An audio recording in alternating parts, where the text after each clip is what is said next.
obrigado da minha parte pelo convite, que foi interessado.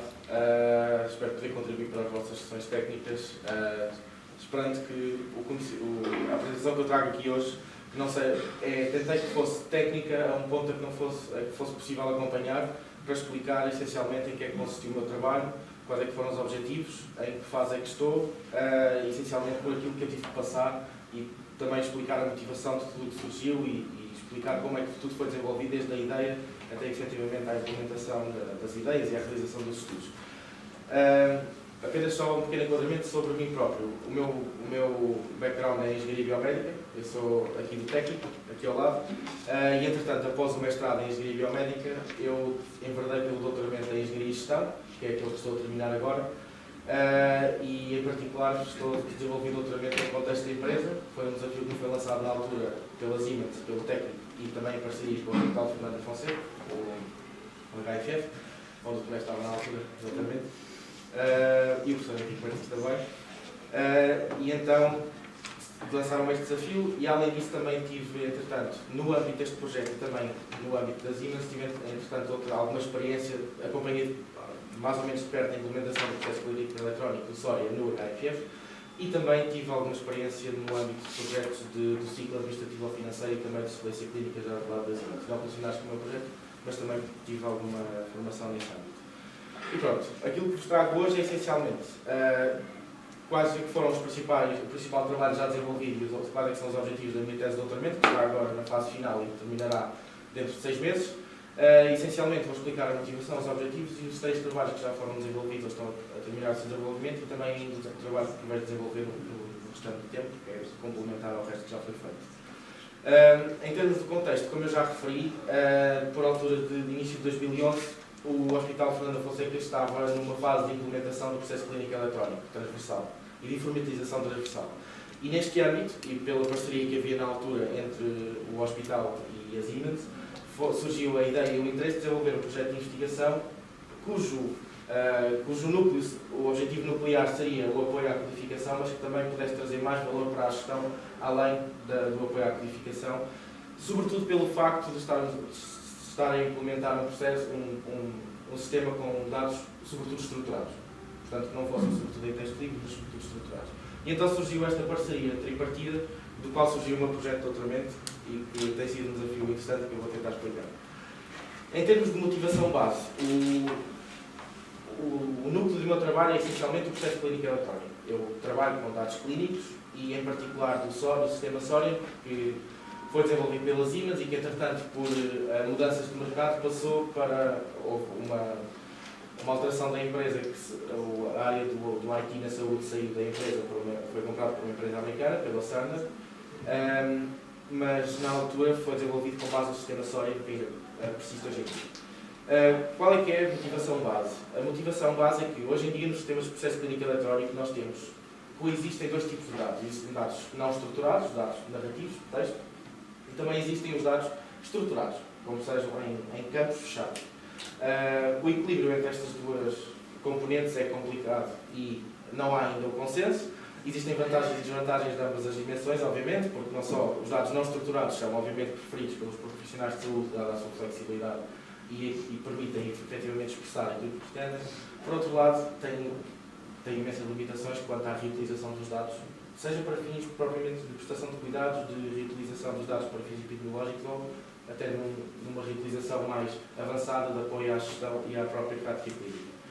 Por outro lado, os dados estruturados, obviamente, têm menos flexibilidade e muito mais resistência de adesão por parte dos profissionais clínicos, mas, por outro lado, trazem imenso potencial e imenso valor para nós podermos fazer um sem número de análise e projetos com os dados que são recolhidos em formato estruturado.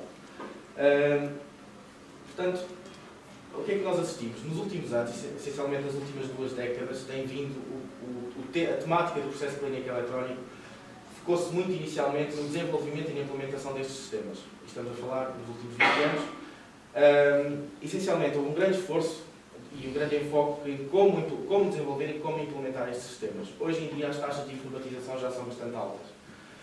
Não só em Portugal, como na maior parte dos países, digamos, desenvolvidos, da OCDE, etc. E hoje em dia o foco passou, ok, agora já passámos a maior onda de implementação destes sistemas, como é que agora vamos retirar valor de todos os dados que hoje em dia, dos enormes volumes de dados que são recolhidos hoje em dia, através destes sistemas. E, no entanto, apesar de termos uma grande percentagem de dados recolhidos em formatos não estruturados, que têm as limitações que eu já referi, existe cada vez mais uma preocupação e uma pressão no sentido de recolher dados em formatos estruturados, mais e mais, e há evidência disso.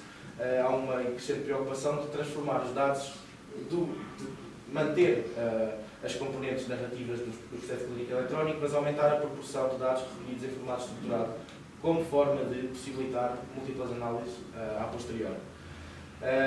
Eu coloquei ali um gráfico que eu acho muito interessante, que mais ou menos acompanhou o meu projeto, e eu assisti a esta evolução, que é, no início, temos o processo clínico eletrónico recolhido, está um pouco pequeno, mas eu depois partilharei os slides. Isto é um gráfico da Gartner já de 2007, em que no início tínhamos apenas um sistema de processo clínico eletrónico que era concebido apenas para ser um repositório, e hoje em dia deve evoluir no sentido de ser quase um mentor, em que apoia proativamente a prática, não só a gestão, mas sobretudo a prática clínica.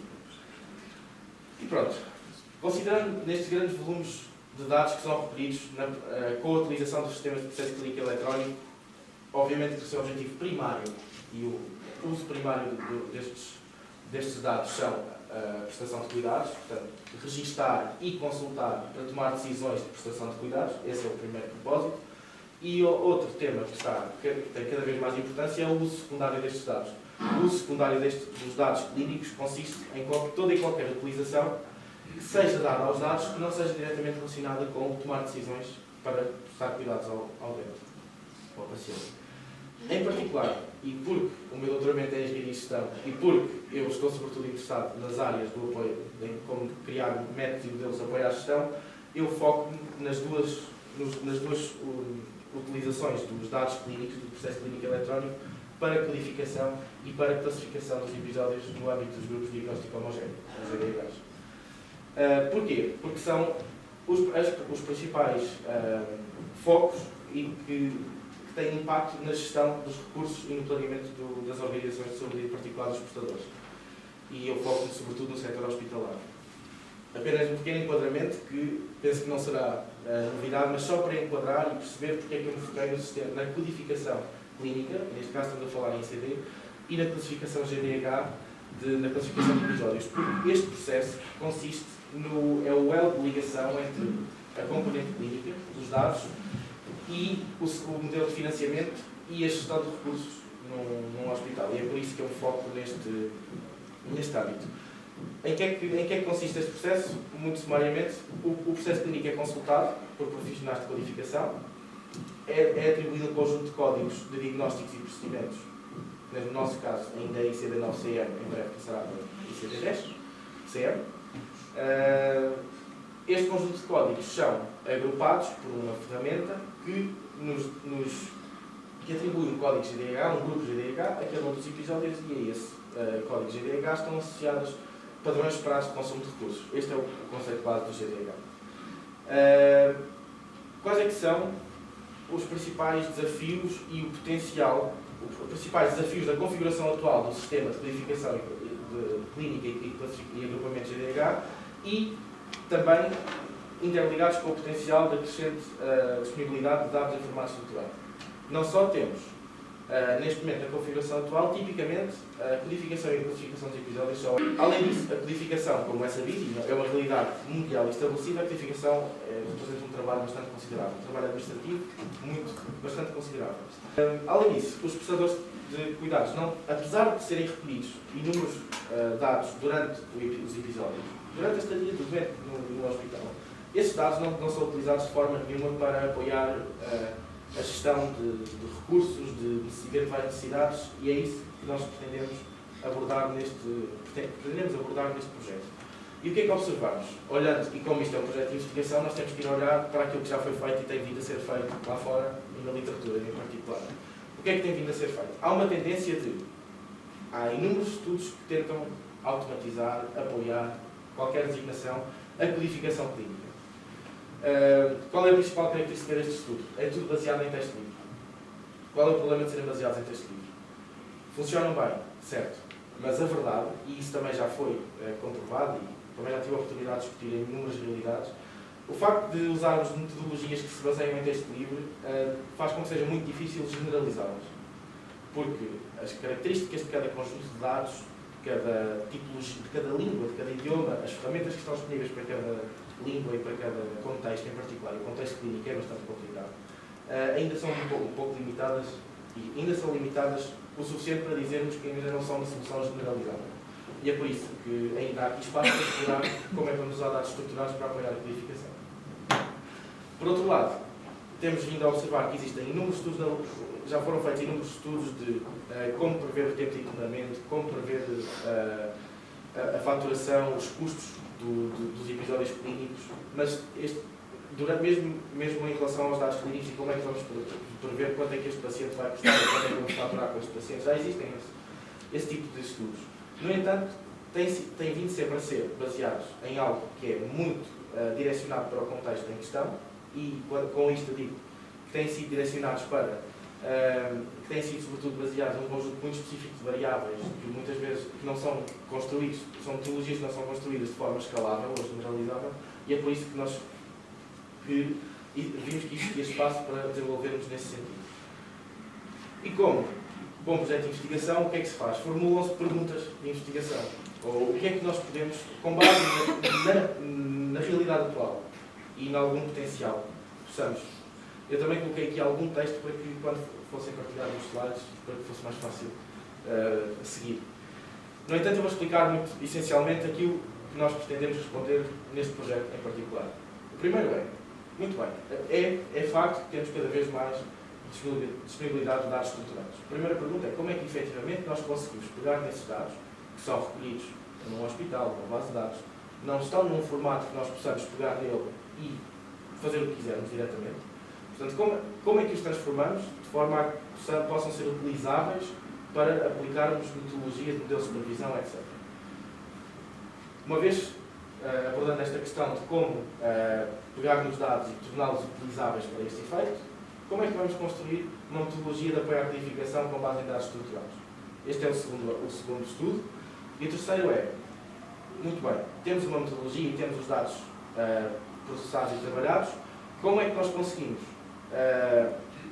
Que valor para a gestão é que nós conseguimos extrair dos dados no decurso do episódio? Portanto, não só esperar pela alta e esperar que todos os dados relativos a um episódio sejam recolhidos, mas ao longo do episódio, em momentos-chave.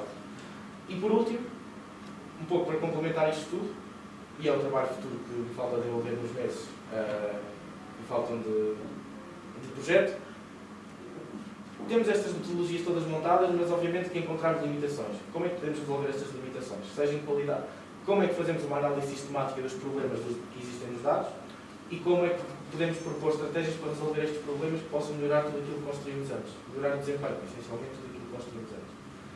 E pronto, tentarei abordar cada uma destas partes, esperando não ser demasiado técnico e não ser demasiado detalhado, mas o meu objetivo aqui é explicar essencialmente ao longo do processo tudo aquilo que eu tive que passar e executar, e algumas coisas, e em particular aqui na primeira parte, tentativa e erro, tudo aquilo que eu tive que passar até conseguir minimamente extrair significado e chegar de uma ponta à outra, da ideia aos resultados, digamos assim. Portanto, primeiro capítulo, o primeiro estudo. Como é que nós conseguimos transformar dados do formato nativo, seja em base de dados, qualquer tipo que seja, para um formato que nos permita, ok, temos aqui os dados organizados, processados, digeridos, o que quer que seja, e a partir daqui nós podemos, efetivamente, aplicar modelos de previsão, modelos de inteligência artificial, o que quer que seja.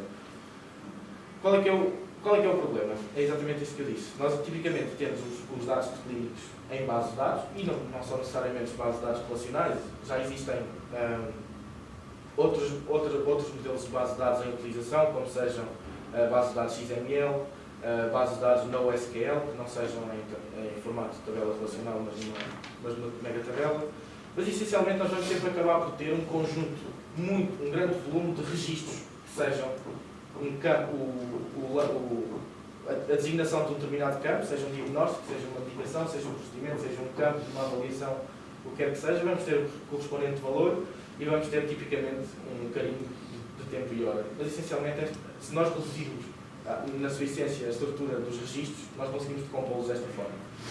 E o problema é, temos os registros todos espalhados ou neste formato, e por outro lado nós queremos desenvolver modelos de supervisão. Qual é que é o formato que qualquer metodologia de modelos de supervisão, inteligência artificial exige? Exige que os dados estejam representados numa matriz de dados.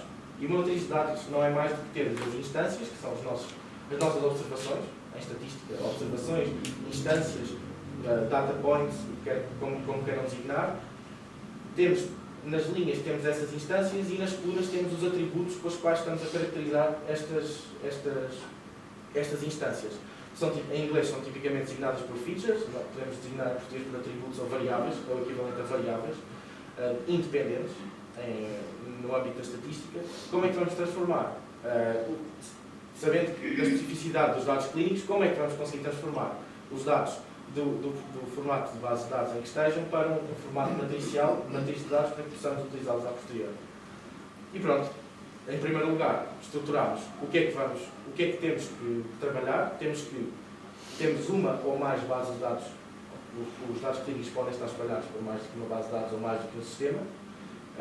Não é garantido que o mesmo sistema seja centrado no paciente de tal forma que na mesma base de dados estejam todos os dados de todas as unidades, de todos os serviços, de todas as linhas de produção. Os dados de urgência podem estar numa base de dados diferente, os dados da UCI ou estão numa base de dados diferente. O que é que nós temos que fazer? Temos que extrair, em primeiro lugar, temos que usar identificadores, limites, limitações de datas, de instâncias, de âmbitos, o que queiram. É preciso definir o âmbito e extrair as instâncias que nos interessam. E com base nestas instâncias extraídas, nós temos que definir, ok, esta é a minha estrutura de dados, com base no conhecimento do sistema, esta é a minha estrutura de dados, eu tenho catálogos de diagnósticos, de medicação, de procedimentos, de prescrições, tenho avaliações. Eu estou a usar exemplos concretos do sistema com o qual eu trabalhei, mas eu tento que isto seja o mais geral possível para que seja aplicável a várias realidades. Portanto, eu vou ter que definir as variáveis e isto numa base generalizável, com base nas características do sistema. E dou um exemplo. Em que é que consiste definir variáveis? Eu tenho um conjunto de dados de diagnósticos, por exemplo. Como é que eu transformo estes dados de diagnóstico numa matriz de dados? Vou definir uma variável binária para cada um destes diagnósticos que existem no catálogo e colocar 0 ou 1 em cada um dos diagnósticos. É simples, parece simples, mas depois a seguir vêm alguns problemas que advêm sobretudo da forma como tudo é implementado na prática. Isto é o beabá, certo? Depois de construir uma matriz, vou ter que processar os dados, devido a problemas de redundância, granularidade, etc. E vou ter que popular esta matriz com base nos dados, nos registros existentes para cada instância do meu dataset. E no fim vou ter que integrar estes elementos. E o que é que eu quero dizer com integrar? Muitas vezes, quando provém de fontes diferentes, vou ter que arranjar alguma forma de fazer o matching destes dados, de modo a que as minhas instâncias tenha concentrado numa mesma instância, por exemplo, no exemplo da verificação clínica, no mesmo episódio, eu consigo congregar todos os dados que venham da mesma ou de mais fontes, de diferentes âmbitos, sejam diagnósticos, medicação, etc., ou sejam de diferentes fontes, como já disse. E, portanto, no fim temos que chegar a um formato em que tenhamos os dados representados numa matriz de dados, bem como as variáveis dependentes, os labels, as etiquetas, o que queiramos. Aquilo que nós queremos modelar em qualquer metodologia de inteligência artificial, de modelos de previsão, são as relações entre as variáveis independentes e as variáveis dependentes. E é este formato que nós temos que chegar. Por outro lado, o que é que também é necessário? E dado que estamos a trabalhar com dados clínicos, também é necessário tentar ao máximo automatizar todos os processos que sejam. E isto em particular quer dizer, vamos tentar criar uma metodologia que depois consigamos automatizar quando chega um novo conjunto de dados, quando chega um conjunto de dados num mostrador diferente, qualquer coisa. Quando chega um conjunto de dados num mostrador diferente é mais desafiante, obviamente, temos que conhecer a estrutura, mas a metodologia é a mesma. O que nós temos que fazer? Temos que criar algoritmos, rotinas, o que quer que seja, para chegam os dados, eu tenho que saber o que fazer. Se são dados de catálogos, eu tenho que saber como os processar, tenho que saber que tenho que criar variáveis binárias para cada um deles, tenho que os colocar desta forma, tenho que fazer o matching desta forma. Nós temos que implementar algo nos permita fazer isto de forma automática. E por outro lado, também temos que conseguir implementar algo quando nos chegam registros da base de dados, portanto, os registros associados a catálogos são relativamente fáceis de processar, a priori. O problema é quando chegam registros de, por exemplo, de avaliações, com campos de drop-downs, com botões, checkboxes, etc. Isso sim é complicado, porque temos que perceber exatamente, ok, como é que este campo foi criado, e isto eu posso designar pelo mecanismo de registro de informação, se quiserem. Nós sabemos que um drop-down tem obrigatoriamente uma opção. Um processador num drop-down ou em botões seleciona obrigatoriamente uma opção. Se forem checkboxes, já não é assim. Podem ser uma, ou mais, ou todas, ou nenhuma. Isto tem implicações não só na forma como modelamos as variáveis, mas sobretudo na forma como assumimos a posteriori se os dados estão em falta ou não. Isto é um problema que eu vou explicar a seguir. Portanto, criar uma forma de automatizar este processo de pegar nos registros, definir as variáveis e popular a matriz de dados automaticamente. E foi isto que fizemos. É muito simples. Neste caso foi com rotinas MATLAB e SQL, portanto, de partição dos datasets as próprias matrizes de dados foram construídas em MATLAB, não só porque eu já tinha algum conhecimento desta ferramenta, mas também porque é bastante eficiente e bastante poderosa em termos de cálculo matricial e já tem inúmeras bibliotecas disponíveis. E aqui, neste estudo, também o que eu tentei identificar foram os vários desafios pelos quais eu passei e vou tentar ir por cada um deles de forma rápida, mas explicar-vos. Eu tive dificuldades neste âmbito e podem surgir noutras circunstâncias. Primeiro, como extrair e como integrar os dados. Há aqui, essencialmente, duas dimensões. A primeira dimensão é, se estiverem na mesma base de dados, não há tanto problema. Se estiverem em fontes diferentes, como é que nós conseguimos? Isto é básico, mas às vezes não é fácil integrar identificadores de fontes diferentes, sobretudo quando existem intervenção de agentes humanos entre as várias fontes. E dou um exemplo muito claro, de um contexto em que eu trabalhei, em que a base de dados de GDH não está integrada com a base de dados do processo clínico eletrónico. Certo? Não estou a mentir. Portanto, existe. Exatamente. O que é que acontece? Existe um administrativo pelo meio, um agente humano que, obviamente, tem, como errar é humano, podem ocorrer erros. Isso impede-nos que possamos mais tarde fazer o match. Eu tive dificuldades nesse âmbito e aquilo que eu achei que de facto era a melhor prática era não descartar à partida instâncias que não houvesse matching perfeito. Também é interessante referir outro facto, que é não só às vezes os identificadores não combinam, como também as próprias datas não estão alinhadas. Porque ou os sistemas estão configurados, as datas entre os sistemas não estão alinhadas, ou isto, por exemplo, em relação a recolher dados do mesmo episódio. Eu também uso as datas como garantia de que se não houver um identificador de episódio, eu terei que usar o identificador do paciente e depois usar balizas de datas para me referir àquele episódio, etc.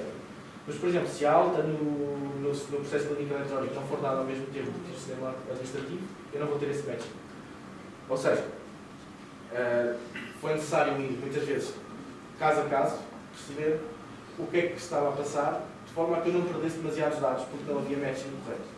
Portanto, este foi um problema que eu tive, foi perder demasiados dados por não haver matching, ou correspondência, e ir investigá-los praticamente um a um, para que conseguisse recuperar e enriquecer o meu conjunto de dados, com dados que existem, simplesmente não estavam alinhados. Segundo problema, isto requer conhecimento com aquilo que estamos a trabalhar. Requer conhecimento do que é que são os dados clínicos com os quais estamos a trabalhar.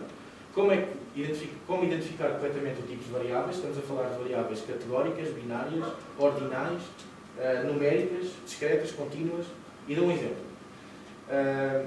Uma tensão arterial é uma variável numérica, por definição. É um valor absoluto que é medido e que é registado. Por outro lado, escala de Glasgow, escala de consciência, é uma escala ordinal. Porquê? Apesar de ter um significado numérico atribuído, porque é um score, é uma pontuação na escala de Glasgow, que é atribuída na escala de Glasgow, esta pontuação tem caráter qualitativo. Portanto, nós apenas conseguimos pensar nestas variáveis de forma ordinal. Não podemos usar a informação de distância, 5, 10, 15, etc., destas variáveis. E já existe na literatura. E como esta, existem inúmeras outras escalas, outros exemplos de tipos de variáveis que nós não devemos utilizar o seu significado numérico sob pena de enviesar completamente os nossos resultados. Porque nós humanos podemos perceber o que é que está subjacente àquele tipo de variáveis, e a escala de Glasgow é um exemplo evidente, mas por outro lado, o computador, quando recebe uma variável que varia entre 0 e 15 e uma binária que varia entre 0 e 1, ele acha que estamos a falar de distâncias comparáveis, e não estamos. Não estamos mesmo. Portanto, a diferença de características entre níveis de escalas de Glasgow e atribuição ou não de um diagnóstico não é 15 vezes superior. É isto que eu quero dizer. É este tipo de problemas, ou de rasteiras, entre aspas, que temos de ter cuidado. Outro problema. Redundância. Redundância entre variáveis. É muito comum.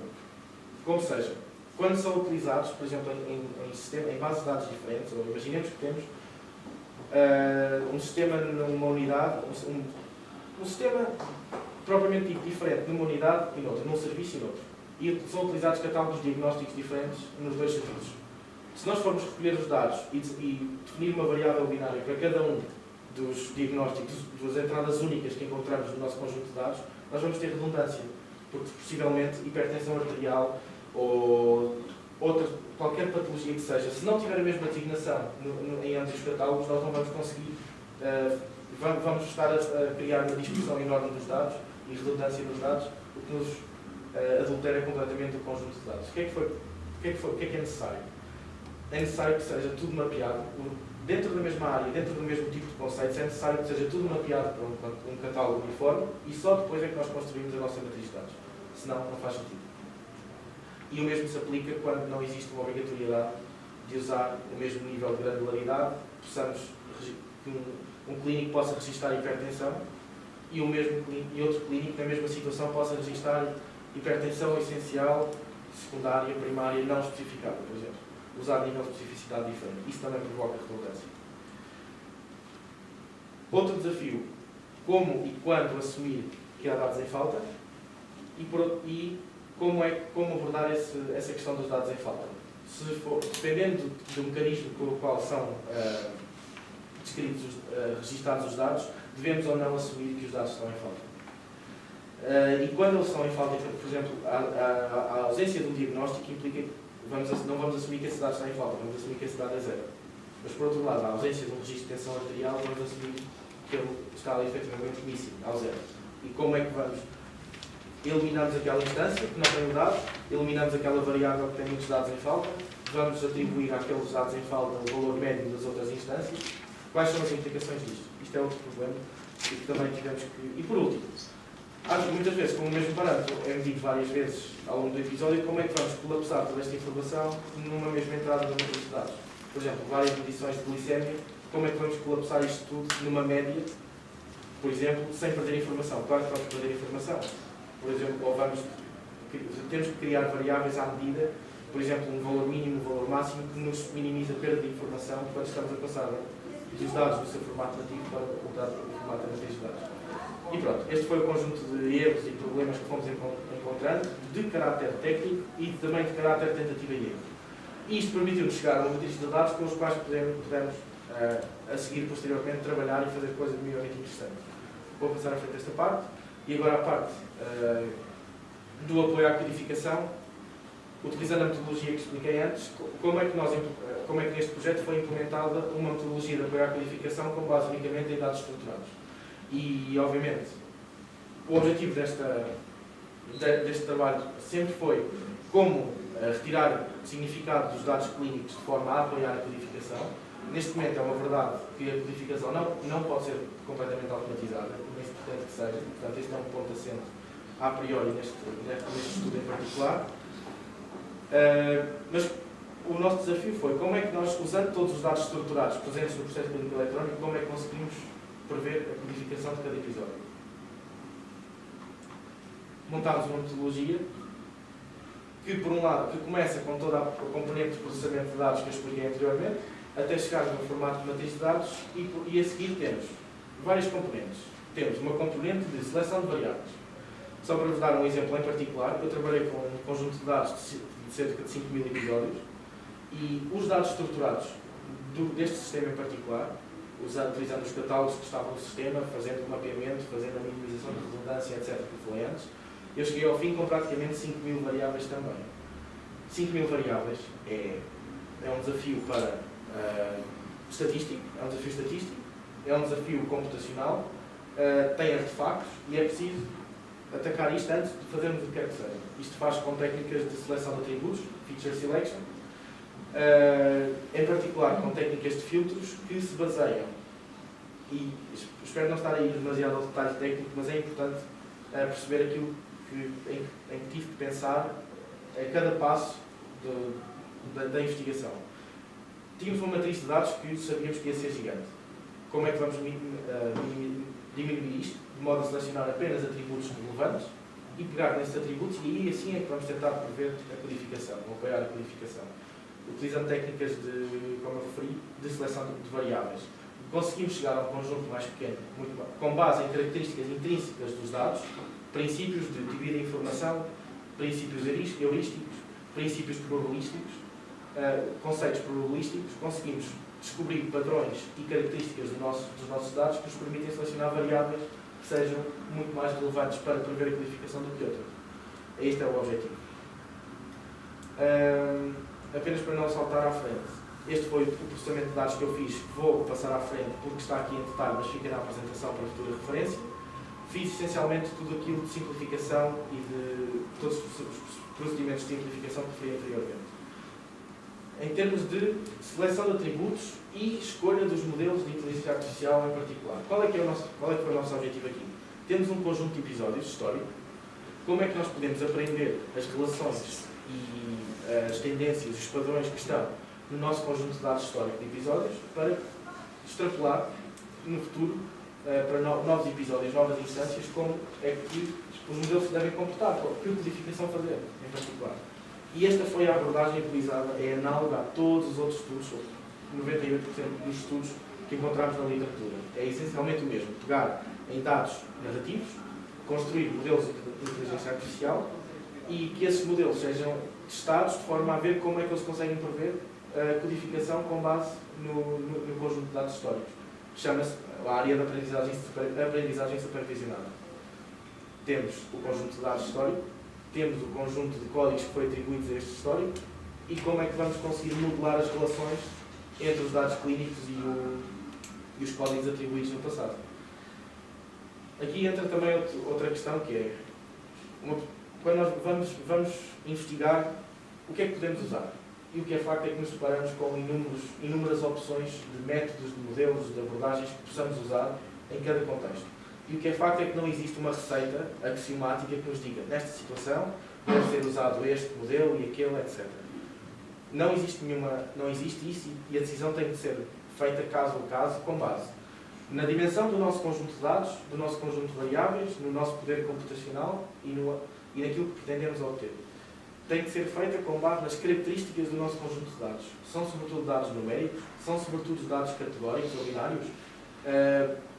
Que tipo de output é que queremos? Queremos um output binário? Queremos um output probabilístico?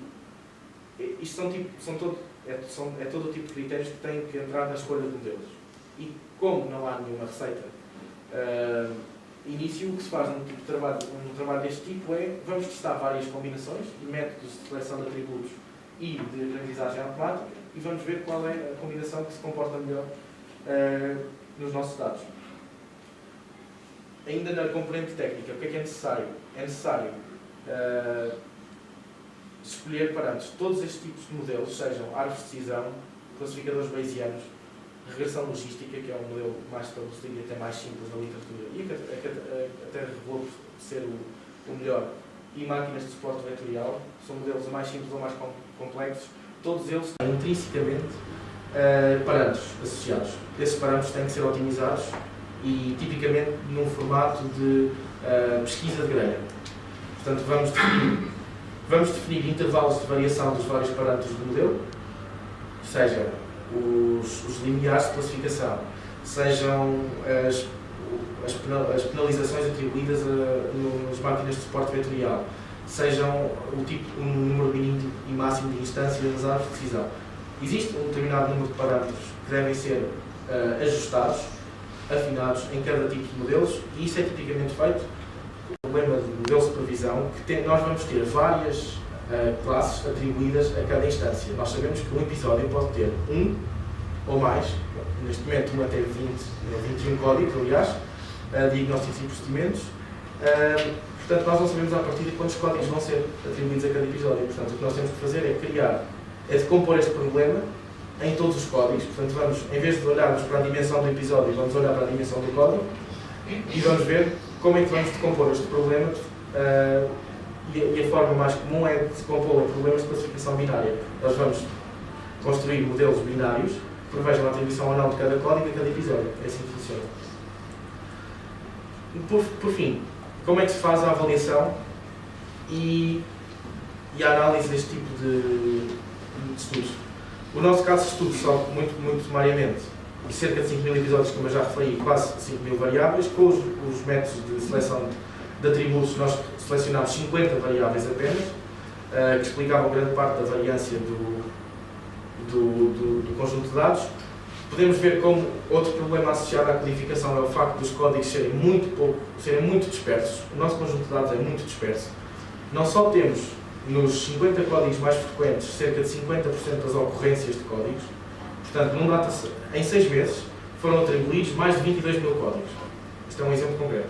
No nosso caso, mais de 22 mil códigos atribuídos em 5.000 episódios ao longo de 6 meses. Cerca de 11 mil desses códigos eram os 50 códigos mais frequentes. E recordo que o ICD-9-CM tem 13 mil códigos. Portanto, temos isto tudo muito concentrado e muito desequilibrado. Isto também já é sabido. E pronto, nós fomos fazer a análise sobretudo focada nos 50 códigos mais frequentes por corresponderem a 50% das ocorrências. A avaliação dos métodos foi feita com base em validação cruzada, em que nós pegamos o nosso conjunto de dados, dividimos neste caso em 5 partes iguais e utilizamos em cada ensaio 4 partes para treinar os modelos e uma parte para os avaliar. Nós queremos avaliar o desempenho dos modelos para dados que não tenham sido utilizados para os ajustar, para os construir. E por outro lado, como estamos a falar de dados binários, vamos usar métricas de avaliação baseadas em verdadeiros positivos, falsos negativos. Não usamos os verdadeiros negativos pelo facto de, havendo muitos códigos, sendo os códigos muito desequilibrados, temos uma grande percentagem dos verdadeiros negativos.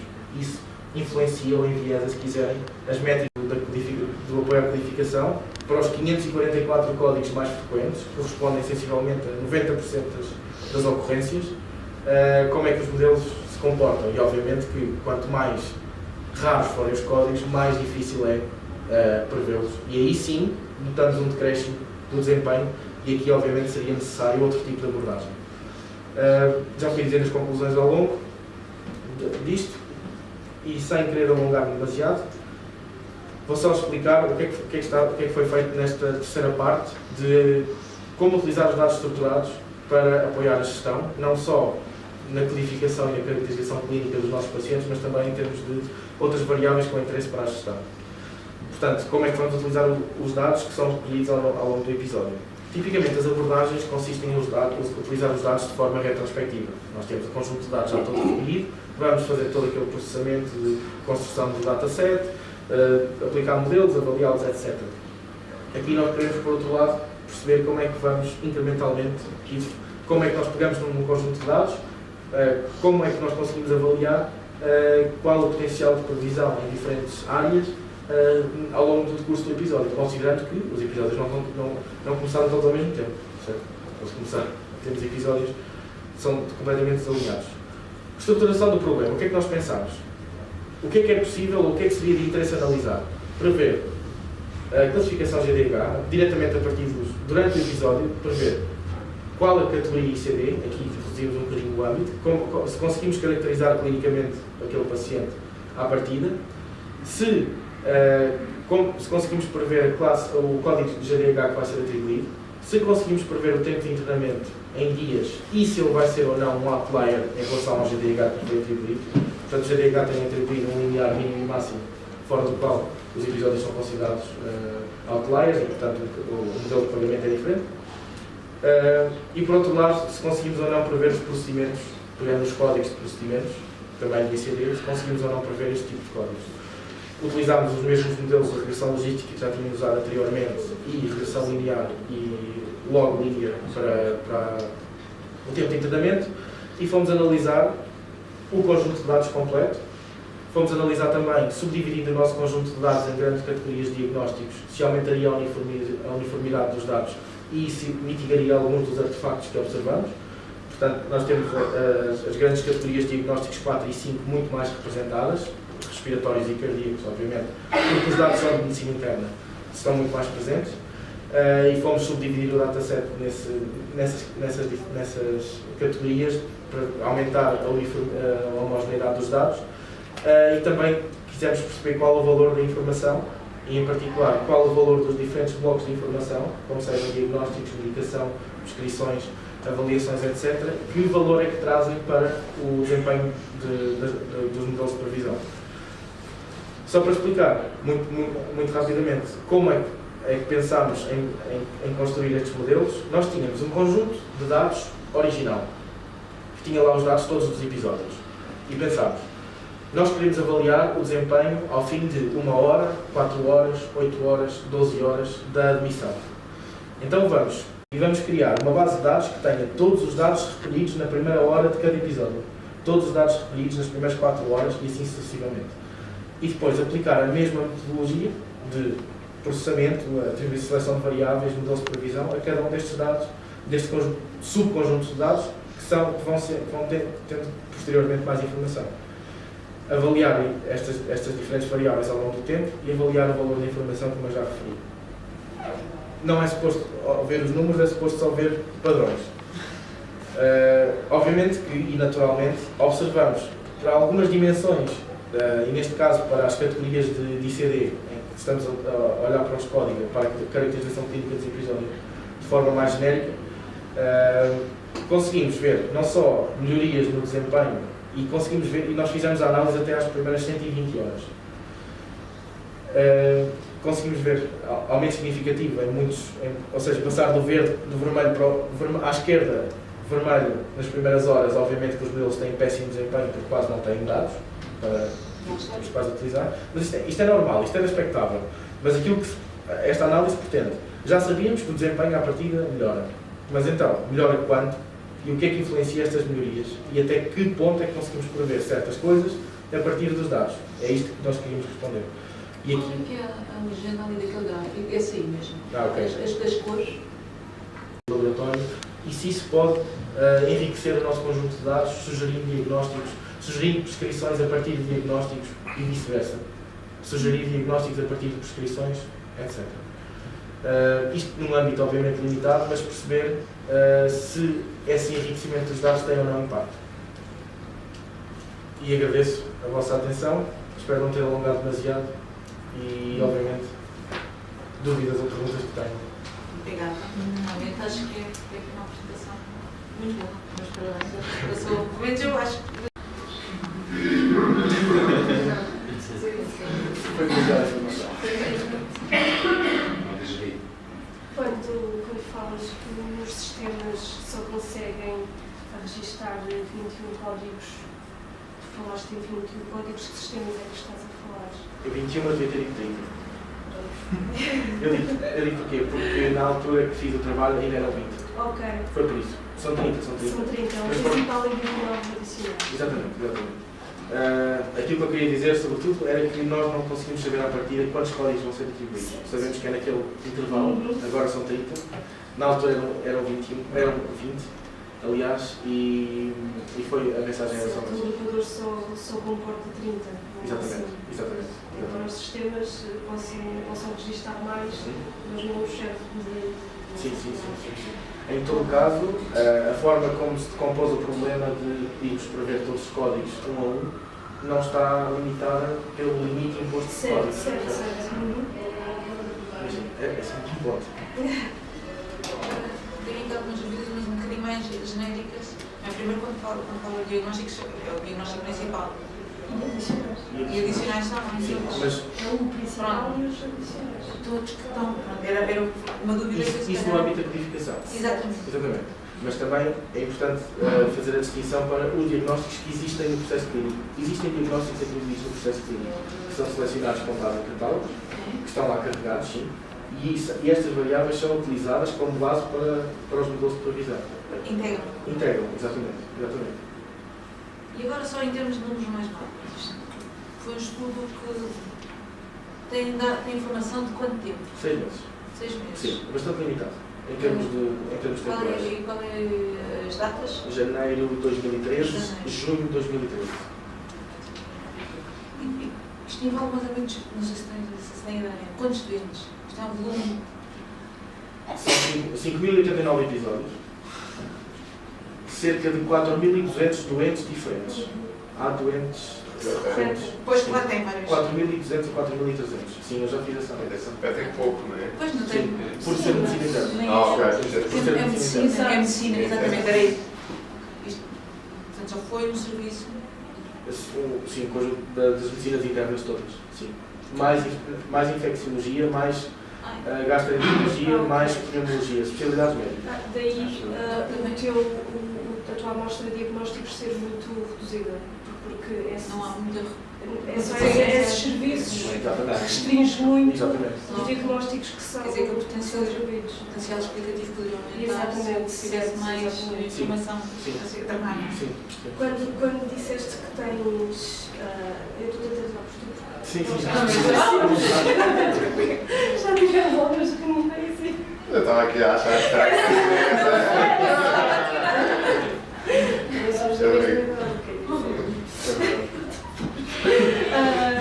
O problema que tu disseste que tinhas em relação aos diagnósticos, de nem todos seguirem o mesmo catálogo, isto porque há sistemas que não usam ICD-9, é isso? Exatamente. O próprio Sónia. Nós temos lá 3 catálogos de diagnósticos. Qual é o problema? Isso é horrível. Muita dificuldade de aceitação da exigência de atribuir um diagnóstico durante a prestação de cuidados. Muitas vezes, e um dos catálogos que foi criado e que teve, entretanto, maior adesão foi diagnósticos de trabalho. Os diagnósticos de trabalho eram um conjunto de designações. Muitas vezes os conceitos eram os mesmos no ICD-9, mas havia um desalinhamento da percepção de para que é que o ICD-9 servia. Certo. Portanto, a maioria das vezes existe uma correspondência exata entre o diagnóstico, o item dos diagnósticos de trabalho, que era aquele selecionado pelos clínicos, e o ICD-9-CR.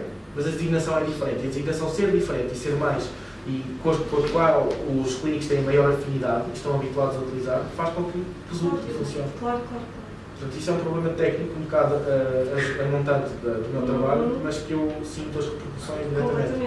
Porque tive que os mapear todos. Durante a apresentação, em termos de enquadramento ou não? Sim.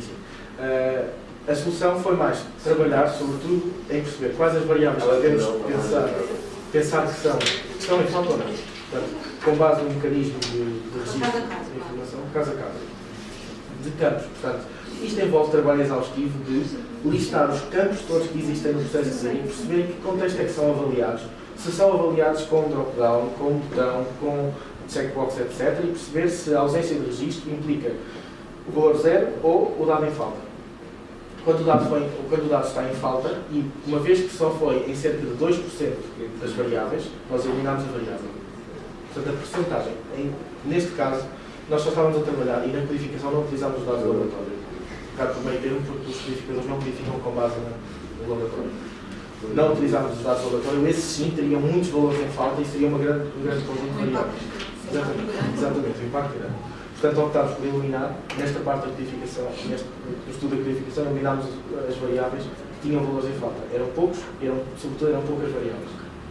Mas, por exemplo, no estudo, quando diz que sugerir diagnóstico de prescrições, não seria bom também buscar estes dados do laboratório? Sim, aqui sim. Mas aqui sim. Aqui esse é o objetivo. Mas porque aqui não estamos tão presos à limitação mesmo regulamentar de não utilizar dados de laboratório ou registros de enfermagem, por exemplo, para codificação.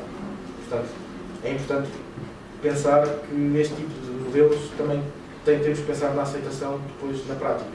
E na altura, até tive a oportunidade de trabalhar diretamente com codificadores, eu percebi que se usasse esse tipo de dados ia diminuir muito a aceitabilidade deste tipo de modelos. Obviamente que agora queremos utilizar essa informação que é muito rica para outros efeitos. para este efeito agora no final. Só tenho Sim, né?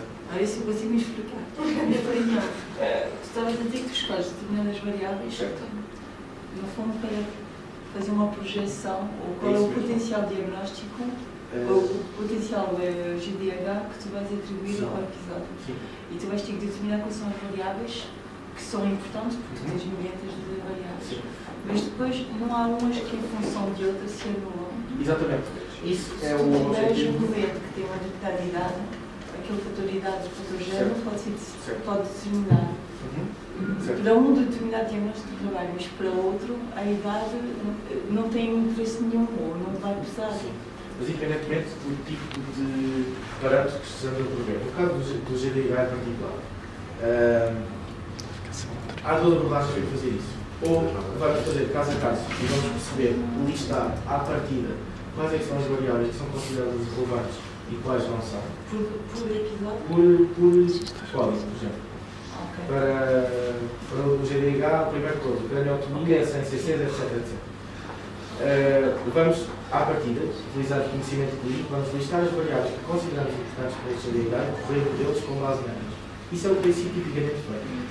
Mas isto, para escalar para todo o espectro de GDHs, é mais difícil. Qual é que foi a abordagem aqui? E não necessariamente melhor ou pior, mas a abordagem aqui, para ser mais generalizável, foi: vamos utilizar métodos que são de seleção de atributos, que vão medir características do meu conjunto de dados e vão ver quais variáveis é que são e quais variáveis é que conseguem estatisticamente prever melhor ou têm maior poder explicativo. Maior capacidade explicativa. Exatamente. E depois o conceito, e também se podia ter utilizado outro tipo de métodos, como por exemplo a análise de componentes principais, que combina variáveis linearmente de modo a explicar a variância. Não fizemos isso porque não queríamos utilizar variáveis que fossem combinação de outras vias de E interpretação várias dos modelos. naturezas, se calhar, também não sei se tem que ser uma limitação. Mas pode ser, pode. É mais fácil de combinar. Exatamente. Principais limitações e principais potencialidades. Eu acho que está aqui uma defesa pública, não sei se está a perceber. Está preparadíssimo para ir. Isto está feito.